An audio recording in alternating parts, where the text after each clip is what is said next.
Ndabasuje cyane kandi nongera kuba ikaze mwese mudukurikirana kuri Triple 5 PM News. Uyu munsi haravugwa amakuru ateye agahinda cyane aturuka hano ku rugamba rwa Repubulika Iharanira Demokarasi ya Kongo bahanganyemo n'inyeshyamba za M23, aho abasirikare b'Abarundi bakoresheje amakuru y'ibinyoma y'ubutasi yari yasohowe ku bushake na M23. Yavugaga ko M23 ishobora kuba yasohoka mu mujyi wa Uvira mu ijoro ryakeye, bikaba byatumye rero abarenga 40 basiga ubuzima ndetse abandi nanone barenga 180 bagakomereka mu gisirikare cy'u Burundi.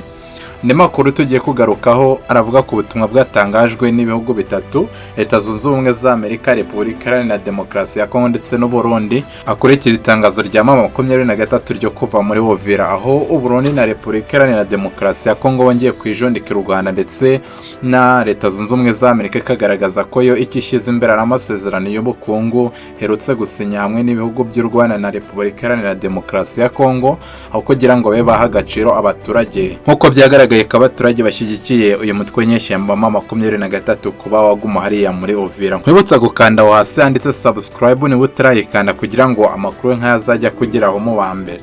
Tudatinze rero amakuru aturuka mu Burundi avuga ibitaro byuzuye inkomere ndetse n'abandi benshi cyane bamaze kwasiga ubuzima, aho mu rukiro rw'uyu munsi abarenga 180 bakomeretse ndetse abandi 40 nabo mu gisirikare cy'u Burundi bakasiga ubuzima nyuma y'ibikorwa Abarundi bageragezaga byo gushinga izindi mbunda rutura zikomeye cyane zidasanzwe mu majyaruguru y'Iburengerazuba bw'iki gihugu cyabo biturutse ku mategeko yari yaturutse bukuru. Iyi gahunda rero ikaba yaje ikurikira amakuru y'ibinyoma yari yasohowe n'umutwe w'inyeshyamba M23, aho yayashyize hanze mu buryo bwo kuyobya coalition, ndetse aya makuru akaba yavugaga ko abarwanyi ba M23 bari bateganya kuva muri uyu mujyi wa Uvira mu ijoro ryakeye, bakaba basubira inyuma mu bice bahozemo muri za Kamanyora n'ahandi.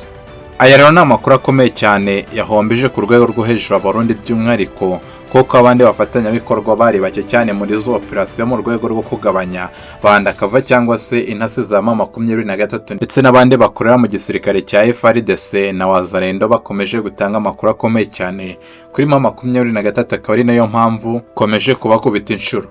Ibikorwa rero byari byapanzwe n'Abarundi bonyine kugira ngo bakomeze kurinda umutekano w'amakuru yabo. Tugarutse nanone ku makuru atangazwa na Repubulika Iharanira Demokarasi ya Kongo, u Burundi ndetse na Leta Zunze Ubumwe za Amerika, bose bagize cyo bavuga ko makuru ajyanye n'ibikorwa bya M23 nyuma y'uko yari yasohoye itangazo igaragaza kuri buze kuva muri Uvira, ariko ikaza gushyiraho kondisiyo zikomeye cyane. Duhereye ku butumwa bwasohowe n'u Burundi biciye mu butumwa bwa Minisitiri w'Ububanyi n'Amahanga w'iki gihugu Edouard Bizimana yashyize kuri X, yahoze ari Twitter, yagaragaje ko ubutumwa bwa M23 bwo kuva muri Uvira ari agakino ka politike, ndetse avuga ko ari uburyo bwo kuyobya ndetse no gushuka amahanga. Yakomeje avuga ko abarwanyi ba M23 batarava muri uyu mujyi wa Uvira nk'uko bari babitangaje mu itangazo. Gusa nanone tugarutse mu itangazo M23 yo yari yavuze ko izava muri Uvira ari uko ibyasabye byubahirijwe, kandi ntago birubahirizwa. Ndetse muri ubutumwa bwasohowe na Edouard Bizimana, uyu Minisitiri w'Ububanyi n'Amahanga w'u Burundi yagaragaje ko nanone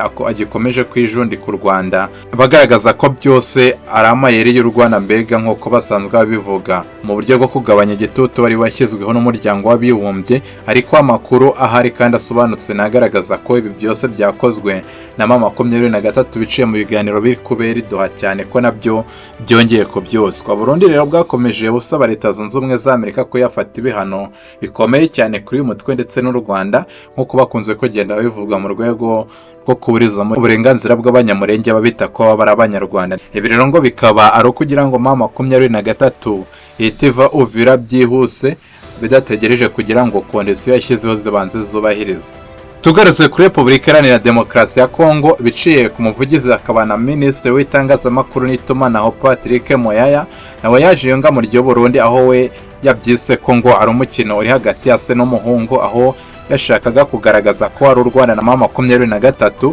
Yakomeje avuga ko M23 AFC yitanga nk'igitambo imbere y'umuryango mpuzamahanga mu kurinda inyungu z'u Rwanda mu bikorwa nk'ibi ngibi bakomeje gushinja u Rwanda, birimo ubwicanyi bukomeje gukorerwa hariya muri Repubulika Iharanira Demokarasi ya Kongo, nk'uko bimaze kumenyerwa ko cyane cyane byagiye biterwa n'ibisasu cyangwa se bitero bagabaga bakoresheje amadrone ndetse n'indege z'intambara. Ku ruhande rwa Leta Zunze Ubumwe za Amerika, biciye mu nyamabanga wungirije muri Minisiteri y'Ububanyi n'Amahanga ya Leta Zunze Ubumwe za Amerika Randuwa Christopher, yatangaje ko Leta Zunze Ubumwe za Amerika zigiye gushyiraho ingamba zifatika kugira ngo amasezerano basinyanye na Repubulika Iharanira Demokarasi ya Kongo ndetse n'u Rwanda abashe kuba yakubahirizwa, nyuma y'ikiganiro yagiranye na Minisitiri y'Ububanyi n'Amahanga wa Repubulika Iharanira Demokarasi ya Kongo Teresa Kayikwamba, akaba aribwo yaje gutangaza aya makuru, ubona ko ibi bigaragaza ko Leta Zunze Ubumwe za Amerika ititaye ku byifuzo by'abaturage nyuma y'uko ejo bari bakoze imyigaragambyo y'amahoro basaba kugumana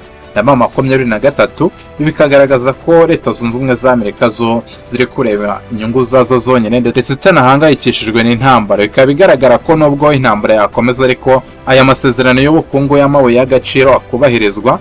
birashoboka ko Leta Zunze Ubumwe za Amerika nta kibazo zabigiraho, mbega nk'uko inyungu zazo zo zaba ziri kugerwaho, ubuzima bw'abaturage ntabwo bakibwitayeho, cyane cyane biciye muri ubutumwa basohoye ndetse bakaba babusohoye nyuma y'uko bari babonye itangazo n'amakuru y'imyigaragambyo yakorewe hariya mu mujyi wa Uvira, aho batari guha agaciro bari abaturage, ahubwo bagakomeza gushyigikira Repubulika Iharanira Demokarasi ya Kongo, koalisiyo ndetse n'abandi bose bafite ingengabitekerezo yo kuba barimbura burundu abanyamurenge batuye hariya mu burasirazuba bwa Repubulika Iharanira Demokarasi ya Kongo.